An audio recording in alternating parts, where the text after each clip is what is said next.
सर्वोच्च अदालतका मुख्य न्यायाधीश सिजेआई सूर्यकान्तले युवा र ककरोचलाई लिएर दिएको अभिव्यक्तिपछि सामाजिक सञ्जालमा एउटा अभियान ककरोच जनता पार्टी निकै चर्चामा छ। सूर्यकान्तले शनिबार आफ्नो टिप्पणीमाथि स्पष्टीकरण दिँदै मिडियाको एउटा तबकाले आफ्नो कुरालाई गलत तरिकाले प्रस्तुत गरेको बताएका थिए। तर उनको बयानपछि सुरु भएको एउटा व्यङ्ग्यात्मक सामाजिक सञ्जाल अभियानले भने व्यापक रूप लिएको छ। यस चर्चाको केन्द्रमा ककरोच जनता पार्टी सिजेपी रहेको छ। इन्टरनेटमा यसको नामबाट वेबसाइट बनिसकेको छ भने इन्स्टाग्राममा 40 लाख 4 मिलियन भन्दा बढी फलोअर्स भइसकेका छन्। दाबी गरिएका अनुसार 2 लाख भन्दा बढी मानिसले वेबसाइटमा यसको सदस्यताका लागि आफूलाई दर्ता गरिसकेका छन्। के हो सिजेपी र कसरी भयो सुरुवात ककरोचको? ककरोच जनता पार्टीको वेबसाइटमा यसका संस्थापक तथा संयोजकको जानकारी दिएको छ, जसको नाम अभिजित दीपके हो। बीबीसी न्युज मराठीले अभिजित दीपकेसँग यस विषयमा विस्तृत कुराकानी गरेको छ, जसमा उनले यो सामाजिक सञ्जाल अभियान कुन उद्देश्यले सुरु गरे भन्ने खुलाएका छन्। यस्तो अभियानको सोचबारे अभिजित दीपकेले भनेका छन्, म ट्विटर सिजेआईको बयान हेर्दै थिएँ, जहाँ उनी प्रणाली सिस्टमको आलोचना गर्ने र आफ्नो विचार राख्ने देशका युवाहरूलाई ककरोच र परजीवीसँग तुलना गरिरहेका देखे। मलाई यो कुरा निकै हास्यास्पद लाग्यो, किनकि न्यायाधीशलाई देशको संविधानको संरक्षक मानिन्छ, त्यही संविधान जसले सबैलाई अभिव्यक्ति स्वतन्त्रताको अधिकार दिन्छ। अब अभिव्यक्ति स्वतन्त्रताको रक्षा गर्ने जिम्मेवारी पाएको व्यक्तिले कसरी युवालाई ककरोच र परजीवी भन्न सक्छ? यसले मलाई आक्रोश र निराशाले भरियो र मैले ट्विटरमा आफ्नो धारणा राखेँ। मैले सोधेँ, यदि सबै ककरोचहरू एकै ठाउँमा आए भने के होला? यसमा मलाई जेनजी र 25 वर्षसम्मका युवाहरूबाट गजबका जवाफहरू आए। उनीहरूले भने कि हामी एकजुट हुनुपर्छ र एउटा प्लेटफर्म बनाउनुपर्छ। यसैले मलाई आइडिया दियो कि हामीले अनलाइनमा एउटा प्यारोडी पार्टी बनाउनुपर्छ, जसको नाम ककरोच जनता पार्टी होस्। यदि तपाईँ हामीलाई ककरोच भन्नुहुन्छ भने ठिकै छ, हामी ककरोच जनता पार्टी नै बनाउँछौँ। यस पार्टीमा आबद्ध हुनका लागि मैले केही योग्यताहरू तोकेँ, जस्तै तपाईँ अल्छी हुनुपर्छ, तपाईँ बेरोजगार हुनुपर्छ र तपाईँ लगातार अनलाइन रहने खालको हुनुपर्छ। युवाहरूलाई अपमानित गर्न सिजेआईले जुन जुन शब्दहरूको प्रयोग गरेका थिए, हामीले तिनैलाई यस पार्टीको सदस्य बन्ने योग्यता बनायौँ। केही घन्टामै यसले जादु जस्तै काम गर्यो र सबैले यसमा प्रतिक्रिया दिँदै आफैलाई दर्ता गर्न थाले। त्यसपछि हामीलाई लाग्न थाल्यो कि यो अब एउटा सामान्य मजाक मात्र रहेन, यो ठुलो रूप लिँदैछ, किनकि मानिसहरू निराश भइसकेका थिए। हामीले वेबसाइट बनायौँ, पार्टीको घोषणापत्र जारी गर्यौँ, इन्स्टाग्राममा हाम्रा फलोअर्स 40 लाख नागिसकेका छन् र 2 लाख भन्दा बढीले सदस्यता लिइसकेका छन्। भारतीय राजनीतिमा लामो समयपछि यस्तो अभूतपूर्व दृश्य देखिएको हो।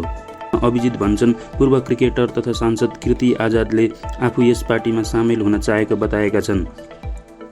टिएमसी सांसद महुआ मैत्राले पनि यसको समर्थन गरेकी छन्।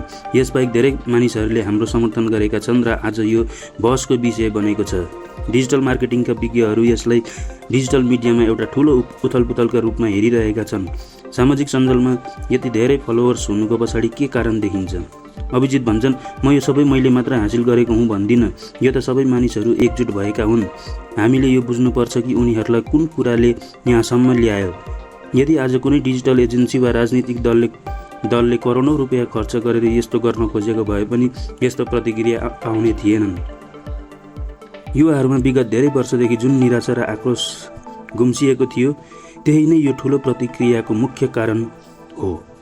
सरकारको असफलताका कारण युवाहरू बेरोजगार छन्।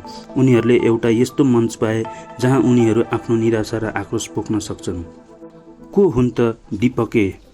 कुनै पनि राजनीतिक दल वा आन्दोलनको लागि एउटा नेता आवश्यक हुन्छ। आखिर अभिजित दीपके को हुन् त? आफ्नो परिचय दिँदै उनी भन्छन्, म महाराष्ट्रको छत्रपति सम्भाजीनगर औरङ्गाबादको हुँ। स्नातकका लागि म पुणे गएँ। त्यसपछि मलाई केही वर्ष आम आदमी पार्टीसँग काम गर्ने मौका मिल्यो, जहाँ म उनीहरूको कम्युनिकेसन टिममा थिएँ। उनीहरूले स्वास्थ्य र शिक्षाको क्षेत्रमा गरेको कामबाट म आकर्षित भएको थिएँ। यो भारतीय राजनीतिमा पहिलो पटक भइरहेको केही नयाँ कुरा थियो। मलाई केही समय काम गरेपछि अझ पढ्नुपर्छ भन्ने लाग्यो र म घरमै बसेर मास्टरको तयारी गर्न थालेँ। पछि मलाई बोस्टन युनिभर्सिटी अमेरिकाबाट अवसर आयो। म 2 वर्षदेखि यहाँ छु र भर्खरै आफ्नो पढाइ पुरा गरेको छु। कक्रोच जनता पार्टीको घोषणापत्रले पनि धेरैको ध्यान तानेको छ। यसमा अभिजित भन्छन्, मलाई लाग्छ यो घोषणापत्रले देशको वर्तमान लोकतन्त्र र राजनीतिक अवस्थालाई ऐना देखाउँछ। हामीले निरन्तर देखिरहेका छौँ कि जुन न्यायाधीशहरू निष्पक्ष रहनुपर्ने हो, जसको सरकारसँग कुनै लेनादेना हुनुहुँदैन, उनीहरू अवकाश पछि सरकारबाट लाभका पदहरू लिइरहेका छन्। यो लोकतन्त्रका लागि निकै खतरनाक हो। घोषणापत्रको अर्को मुख्य बुँदा महिला प्रतिनिधित्वबारे छ। अभिजित भन्छन्, म सानैदेखि सुन्दै आएको छु कि महिलाहरूलाई 33% आरक्षण दिइनेछ, तर आजसम्म त्यो पूर्ण रूपमा लागू भएको छैन। यदि महिलाहरूलाई आरक्षण दिने हो नै भने सिधै 50% दिनुपर्छ। भारतको जेनजी कस्तो छ? छिमेकी देशहरू नेपाल र श्रीलङ्कामा जेनजी युवा पुस्ताको ठुलो आन्दोलन देखियो। नेपालमा त आन्दोलनकै कारण सरकार परिवर्तन हुने र नयाँ राजनीतिक शक्तिहरू उदय हुने स्थिति आयो। श्रीलङ्का र नेपालको जेनजीसँग भारतका युवाहरूले तुलना गर्दा अभिजित के सोध्छन्? यस प्रश्नमा उनी भन्छन् कि भारतको जेनजीको तुलना श्रीलङ्का, नेपाल वा बङ्गलादेशका युवाहरूसँग गर्नु एक किसिमको अपमान हुनेछ, किनकि भारतीय युवाहरूले कुनै हिंसा भड्काइरहेका छैनन्। अभिजित भन्छन्, भारतीय जेनजी व्यङ्ग्य मार्फत आफ्नो असन्तुष्टि व्यक्त गरिरहेका छन्। कक्रोचको कस्ट्युम पोसाक लगाएर उनीहरू यमुना नदी सफा गर्दैछन्, फोहोर उठाइरहेका छन्। उनीहरू सडकमा गएर हिंसा गरिरहेका छैनन् र यदि भोलि सडकमा उत्रिनै परे पनि उनीहरू लोकतान्त्रिक र शान्तिपूर्ण तरिकाले आन्दोलन गर्नेछन्। जेनजी पुस्ता हाम्रो केन्द्रीय मन्त्रीमण्डलभन्दा बढी शिक्षित छ। हामीले प्रश्न गर्नुपर्छ कि हामीमाथि अशिक्षित मानिसहरूले किन शासन गरिरहेका छन्? कक्रोच जनता पार्टीको भविष्य के हो? के यो एउटा व्यङ्ग्यात्मक सामाजिक सञ्जाल अभियान मात्रै बनेर सीमित होला? यसमा अभिजित भन्छन् कि यो त केवल सुरुवात मात्र हो। भोलिका दिनमा अरू पनि युवाहरू सङ्गठनहरू अगाडि आउनेछन्। उनी थप्छन्, युवाहरू वर्तमान राजनीतिक व्यवस्थाबाट दिक्क भइसकेका छन्। आगामी केही वर्षमा तपाईँले देख्नुहुनेछ कि युवाहरूले परिवर्तनको माग गर्नेछन्, किनकि विगत 10-12 वर्षमा युवाहरूले हिन्दू मुस्लिमको राजनीतिक बाहेक केही सुनेका छैनन्। युवाहरू यो राजनीतिक व्यवस्था बदल्न चाहन्छन्, जहाँ हामी प्राविधिक रूपमा अगाडि छौँ र जहाँ रोजगारी मिलोस्। हामी संसारका उत्कृष्ट देशहरूसँग प्रतिस्पर्धा गर्न चाहन्छौँ। हामी कहिलेसम्म नेपाल, पाकिस्तान र बङ्गलादेशसँग मात्र तुलना गरेर बस्ने? भारतीय जेनजी यही चाहन्छ र उनीहरू आफूमाथि कक्रोच जस्तो व्यवहार गराउन चाहँदैन। के अभिजित अमेरिकाबाट भारत फर्किएलान्? यस वर्षमा उनले आफू पक्कै पनि भारत फर्किने बताए।